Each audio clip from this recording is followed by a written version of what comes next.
what a day! What a lovely day!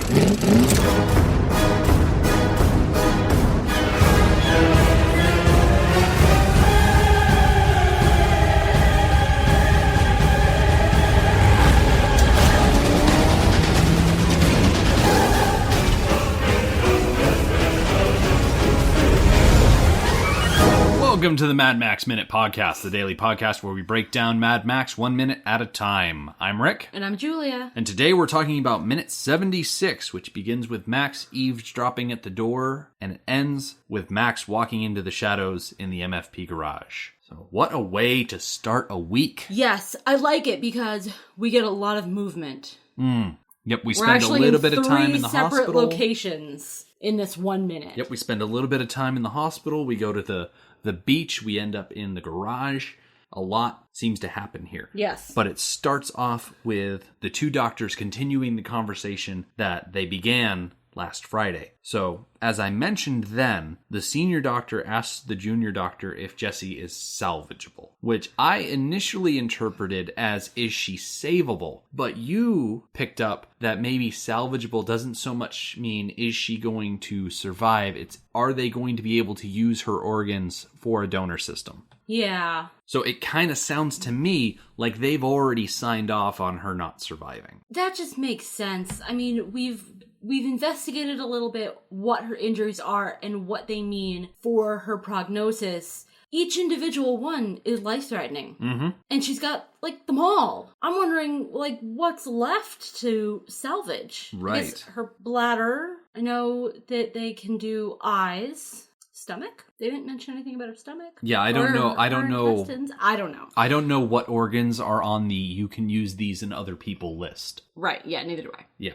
So let's skip going down the checklist of what they can pull from Jessie in favor of looking at what they say, because as we mentioned last week, it's incredibly difficult to hear what the doctors are saying. Yes. Just because of how loud the music is.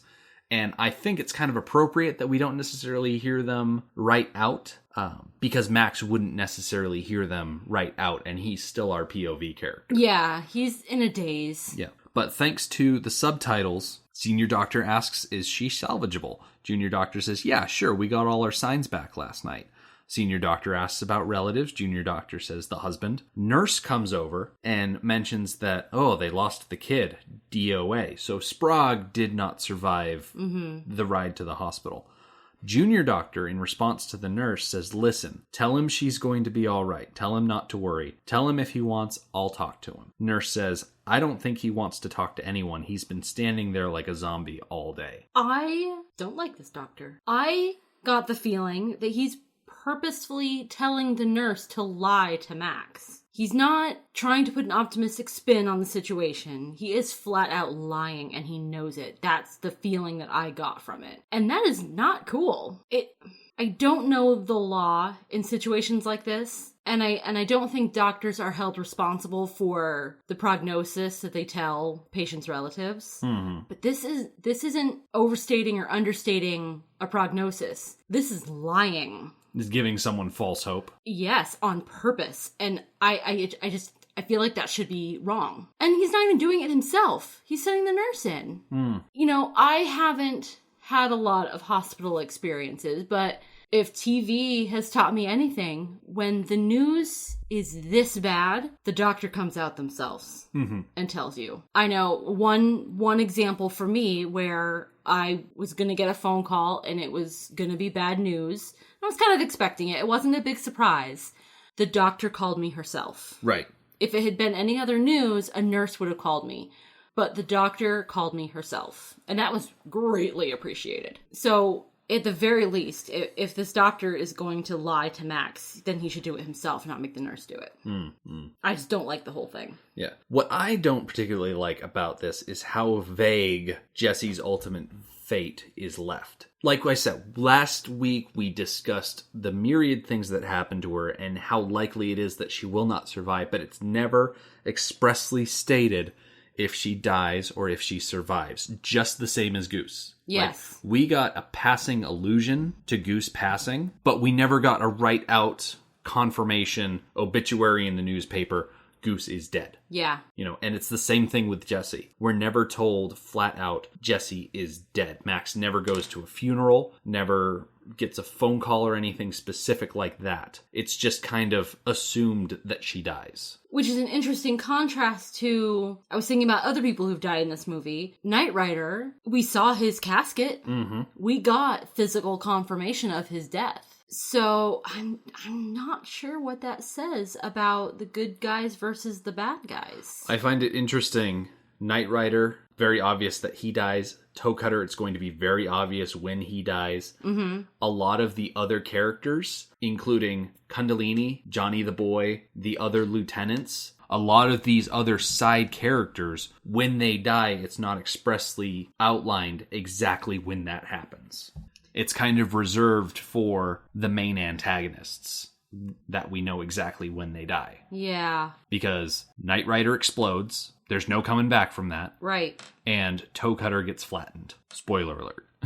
Right. Yeah. It's not going to happen for a while, but when it happens, you know it. Everybody else, it's just implied that they died. Yeah, I'm trying to find meaning in that, in why some characters get explicit deaths while others get vague deaths. Mm-hmm. And I'm not finding any. It's probably relating back to the fact that Max is our POV character, and Max is directly involved with Knight Rider and Toe Cutter's death. These I like other that. deaths happen around him. Yes, and he's That's not why involved. it's only implied. Yeah, with Goose, he just sees him in the hospital, and Max that's doesn't it. stick around for him to shuffle off. Nope. Same thing with Jessie. Max leaves people in the hospital and he never goes back for them. Oh, okay. He just kind of writes them off, it seems. And speaking of writing, there is a trope that exists in movies, literature, comic books, the idea of being stuffed in the fridge. And it comes specifically from an old Green Lantern comic book, but it's a trope that writers will use where they take a loved one that's related to the main character somehow, and they will have something tragic like a death happen to that character in order to drive their main character. TVTropes.org has a nice little blurb. Let me run through that real quick just so we can get some solid background here because I can jump off from that. So, TVTropes.org says, a character is killed off in a particularly gruesome manner and left to be found just to offend or insult someone, or to cause someone serious anguish. The usual victims are those who matter to the hero, specifically best buddies, love interests, and sidekicks. In some cases, the doomed character may be killed by natural forces or by a character who doesn't have the intent to cause someone else angst. In this case, the intent comes from the writer, who wants to rouse strong emotions in another character. If the said character was killed by a villain, this guarantees to become a motivation for a revenge plot or an immediate roaring rampage of revenge. So in this story, Max has 3 different people that are proverbially stuffed in the fridge. Goose, Sprague, and Jessie. Killed off by antagonists in order to drive his story forward. And it's not until he loses Sprague and Jessie does he fly off into, as they call it, the roaring rampage of revenge, which is when he switches from normal Max over to Mad Max. Like, yes. This is the turning point. Yes. This minute here, when he changes from the Lawman to the Vigilante. Yes. I think Goose's death triggered, like, the slow burn, and then Sprague and Jessie triggered the rampage. Mm-hmm. Yeah. I think it's important to say that tropes in and of themselves are not bad. Tropes, when they are abused, are when they go bad. When a lazy writer says, oh, well, let's just kill off the girlfriend, and then that will motivate the hero to do something. In this case, this trope is the entire point of the movie. Right. The entire point of the movie is we take a normal person who is trying to do good in the world, and they are subjected to something horrible. That is the story that we are being told. Mm-hmm. And you can turn up your nose at the idea of fridging a character as tired and worn out, but at the same time, how people deal with that is incredibly interesting. Yes. You know, you get to see which turn they take once they reach this crossroad. And, you know, Think of that scene in Beauty and the Beast where Belle's father sees the nice sunny path with the birds singing, and then he sees the dark path with all the crooked trees. Max goes down that crooked path with the dark trees. Mm-hmm. You know, he becomes overwhelmed by this desire to get revenge. Yes. And George Miller certainly did not use this trope cheaply. Mm-hmm. He built an entire movie around this one idea. Yeah. And as we have said many, many times before, we really, truly got to know these relationships and these characters. Right. So it's less of a trope and more of a theme, the way George Miller used it. Yeah. And I like when it outlines the idea of the motivation behind fridging these characters, meant as an insult or to cause someone anguish. I think Goose was definitely an insult to the MFP, his murder, an insult to the Branch. Yes. And Jessie's death was meant to cause anguish. Yes. I think. Something has been on my mind, and I actually keep forgetting to bring it up because our discussion hasn't taken us there, but I'm going to jump in with it. When Toe Cutter went after Jessie at the farm and then on the road, did he know who Max was? Did he know that he was also hurting Max, who he had a vendetta against, connected to the Knight Rider? At no point does Max go up against the Toe Cutter until later in this movie. Yeah. So I think no. He had no idea that he was both hurting the MFP and hurting this woman who insulted him. Well, I don't think the Toe Cutter was looking to damage Max. He was looking to damage the organization. Like, Goose represented the Bronze. Yes. And in killing Goose, they meant to insult the Bronze. Although, I agree, but I think if he had known that Max was the individual officer that was directly involved with Knight Rider's death, he would have had a personal vendetta against him. But he never finds that information out. No. And I mean, it's purely he will, by chance that he gets some sort of revenge upon Max. And that's purely by chance. It has nothing to do with his connection to the Knight Rider. Yeah.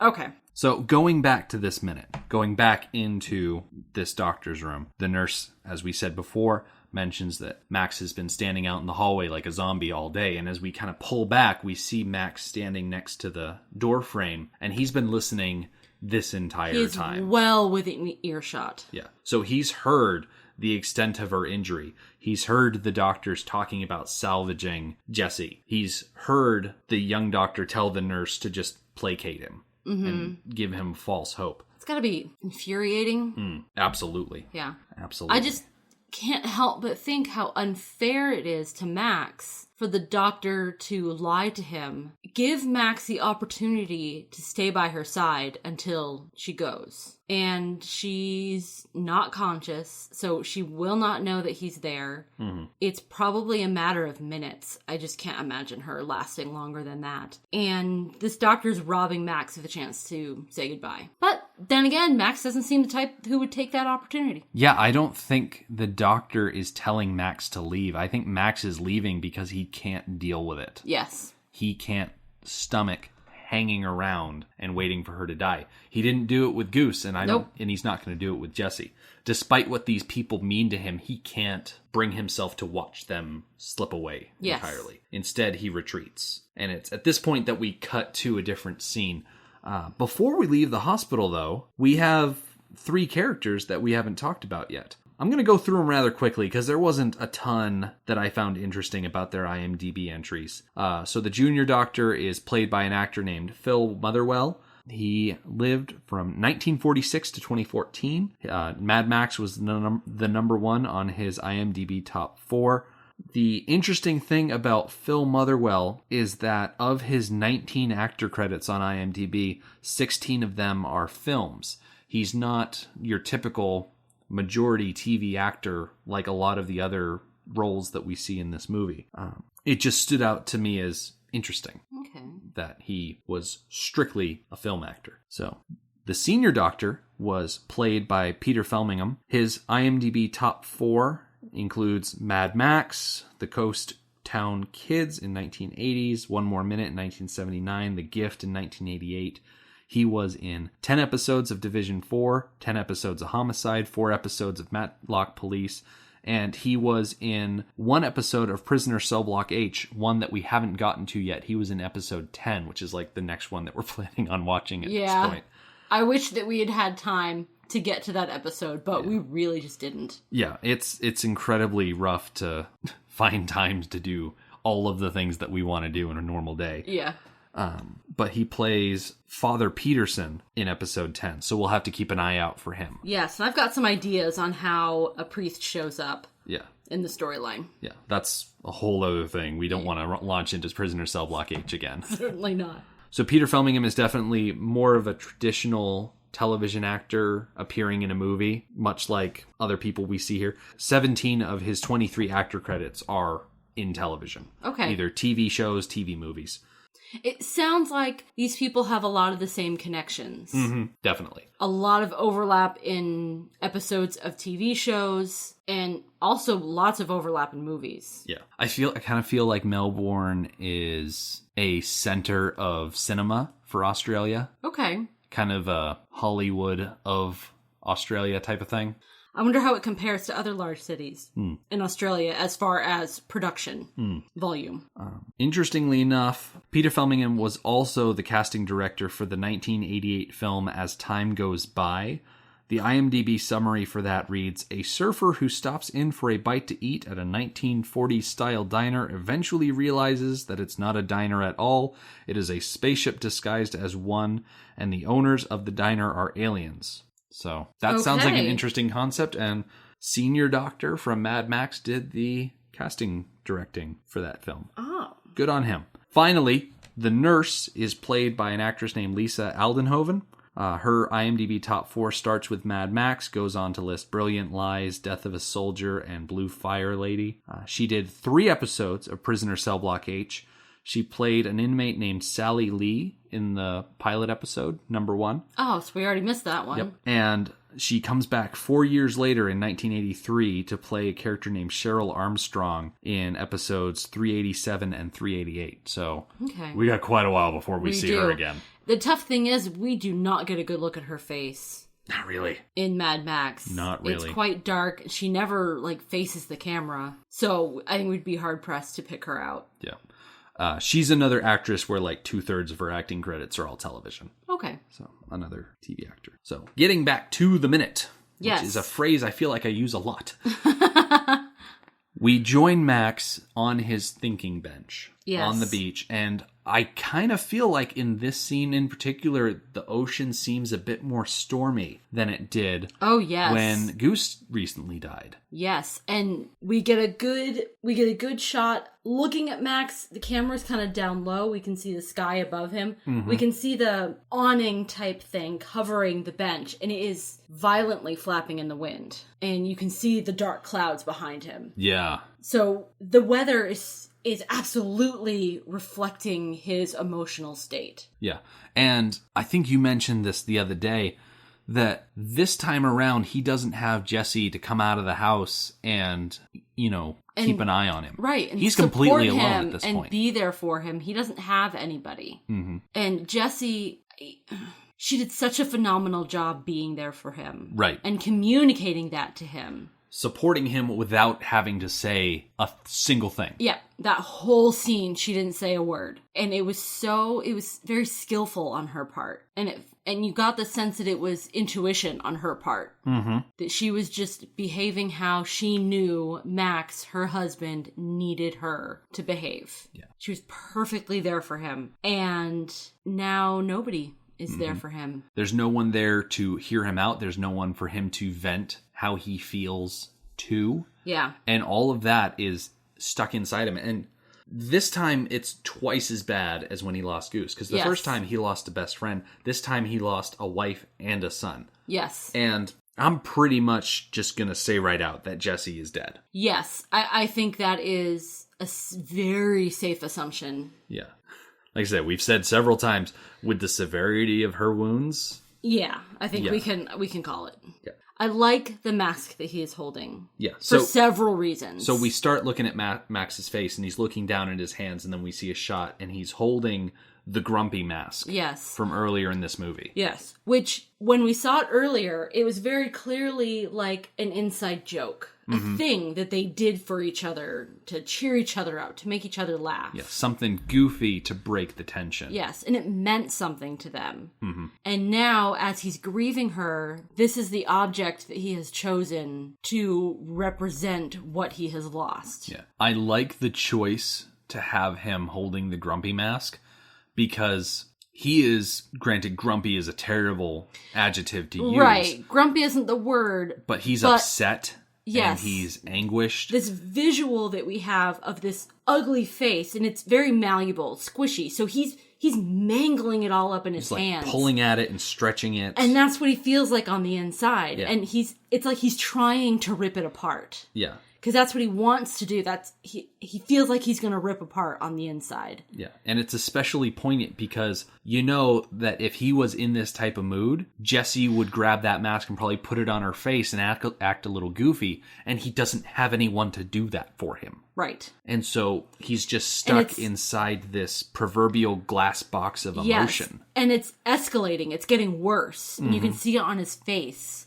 We keep cutting back and forth between the mask and Max sitting there staring down at his hands. Yeah, and it's getting stormier. The wind is getting higher. You can see the awning flapping in the wind. And you can see his face is it's moist. You could tell that he's been crying and probably also sweating. Yeah. And I really love how the crescendo is communicated. Yeah, because it just builds and it builds until he just kind of... his face is very expressive without being overly expressive. Yeah, and like I said, it builds until he just shoots up from the chair. Right, he just can't... And sprints back to the house. He can't hold it in anymore. He has to do something. Yeah. It's interesting that so quickly he returns to this running. He spent an entire day running.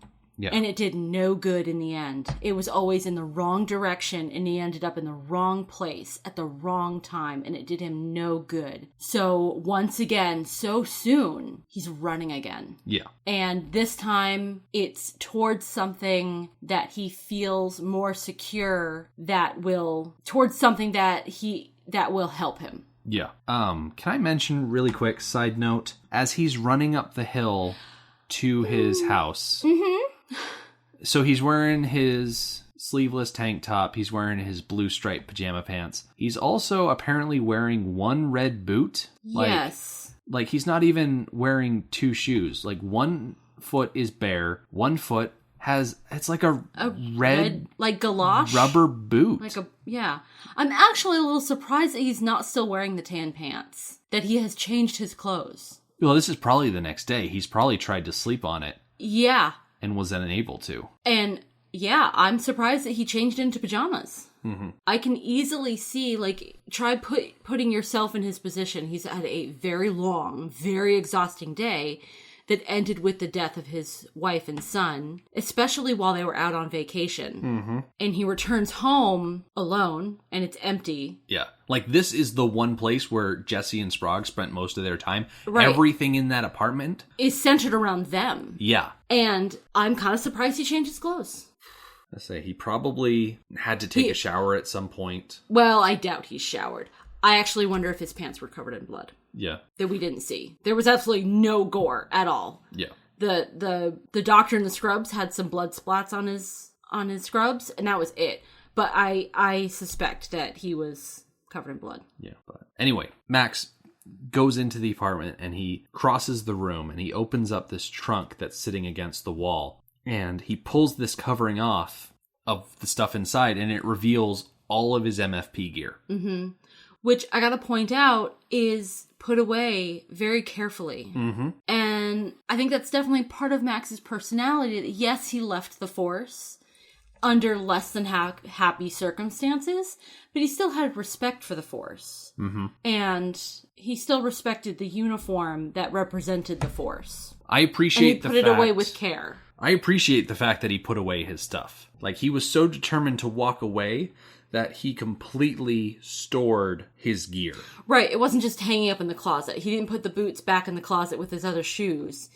He didn't hang his jacket with his other jackets. He put his things away. Yeah. But now that he needs it again, like, this returning to the gear is, like I said, that turning point that we've got to. As soon as he puts this uniform on again, he is no longer Max. He is now Mad Max. And we don't necessarily see him gear up. We just kind of cut from the box of gear to him walking in the MFP garage. Yeah. And before we talk about this shot in the garage, there is another deleted scene that is supposed to have been cut from the movie. So let me just dip into that real quick. So there's this little blurb from madmaxmovies.com from their cutscenes page. They say, it seems almost certain now that this scene exists in some versions of the film released on video and cable. A contributor recalled that in this scene, Max actually sawed off a pump-action shotgun, which obviously creates a continuity error with the double-barrel sawn-off that appears later. Perhaps this is why the scene was ultimately cut. So the idea is that instead of having all of the firearms ordnance packed away with the gear, he actually goes back to MFP headquarters, goes into the armory locker, and takes weapons from there. There's probably about 4 different cuts that would make up this scene. It starts off interior, a long corridor in the police armory. It's kind of a tracking shot. It's described a low-angle tracking ahead of Max's boots as he walks briskly along the corridor. In parentheses, it says exaggerate reverberating footfall. His steps seem to be locked into a fierce, almost martial rhythm. Camera cranes up the full length of his uniform to hold on Max's face. He is clean-shaven. His hair is cropped short. He overtakes the camera. Cut 2, tight angle on metal cabinet. As the door flips open to reveal several service weapons, Max selects a Magnum handgun. Tight angle on the shelf. Max's gloved hand removes a number of ammunition boxes, bullets, and shotgun cartridges. Tight on Max's hand, as he selects a pump-action short-barreled shotgun from its slot. Hold on the low row of such weapons as we hear Max move out of the room and slam the big metal door shut. Okay. Yeah. It sounds like a nice scene and very powerful, especially the way they described like the exaggerated reverberation of the footfalls. Mm-hmm. But ultimately not needed. Exactly. It would have been extra filming that they wouldn't need to do. Yes. Because just going from him opening the box with all of his stuff in it to seeing him fully decked out in his gear, I think it's more with all of his powerful this weapons. way.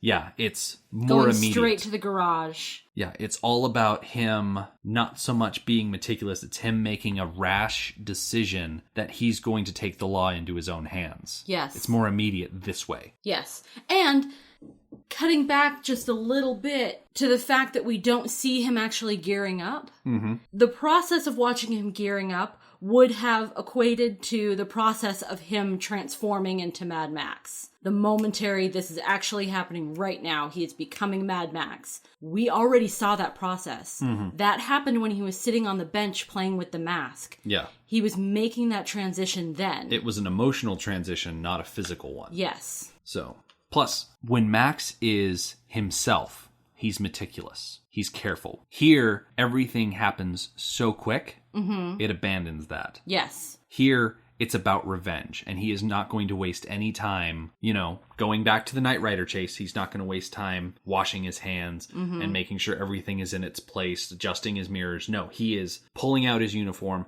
Now he is in the uniform, and he is going to walk into the shadows in the garage. Yes. I also love this shot because this shot mirrors the shot of him running down the road to Jessie. Mm-hmm. The camera's staying still. He is walking straight forward into the darkness. And I just love the comparison between him running down the road to Jessie and him walking down into the darkness. It's also a pretty big contrast because as he's running towards Jessie, he's wearing a white tank top and light tan pants. Yes. In a bright blue brown shoes and earthy outdoors. Yeah, where here, he's inside, he's dressed all in black. Lighting is very sparse. Yeah, we know that he's going to get the black on black. Yes. This is him going to retrieve that special interceptor that was made for him. And I find it interesting that as he goes dark, his car goes dark as well. He doesn't leave in his regular yellow interceptor. Mm-hmm. No, he goes out in the black on black. And that's how we start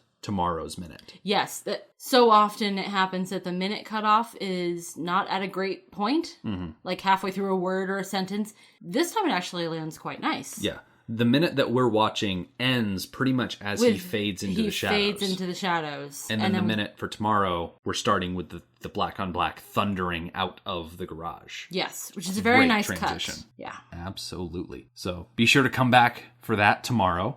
In the meantime, our website is madmaxminute.com. You can follow us on Twitter at madmaxminute, like us on Facebook, and join our listeners page, Mad Max Minute Beyond Microphone. Thank you for joining us for Mad Max Minute number 76. We'll see you tomorrow. Motorbikes and leather men take me